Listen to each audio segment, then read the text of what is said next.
બાળ મિત્રો, આજની આપણી વાર્તાનું નામ છે ભણ્યા પણ ગણ્યા નહીં.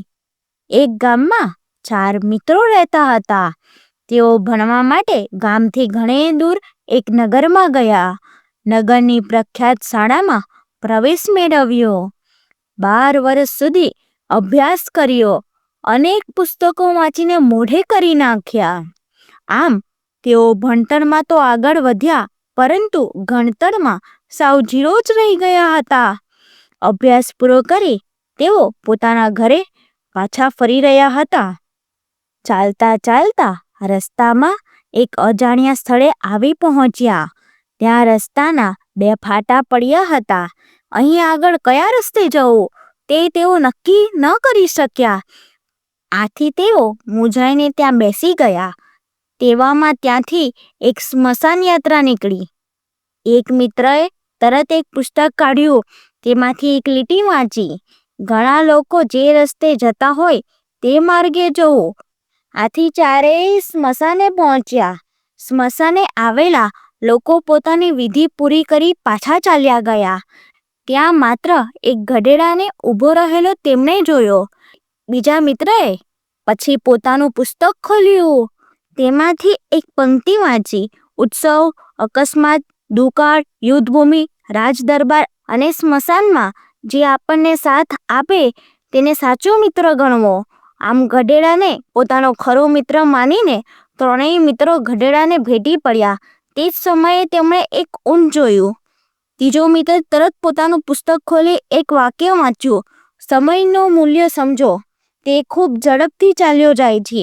ઊંટ ઝડપથી ચાલતું હતું. આ મિત્રોએ તેને સમય માન્યો. વળી એક જણાએ કહ્યું: જીવનમાં આગળ વધવા સમયની સાથે ચાલો. આથી તેમણે ગધેડાને ઊંટ સાથે બાંધ્યો અને ગધેડાની પૂંછડી પકડી ચારેય મિત્રો તેની પાછળ ચાલ્યા.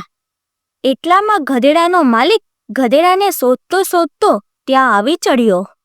તેના હાથમાં મોટી લાકડી હતી. તેને જોઈ ચારેય મિત્રો ત્યાંથી ભાગ્યા. ભાગતા ભાગતા એક નદી કાંઠે આવીને ઊભા રહી ગયા. એક મિત્રએ નદીમાં એક પાંદડું તણાતું જોયું.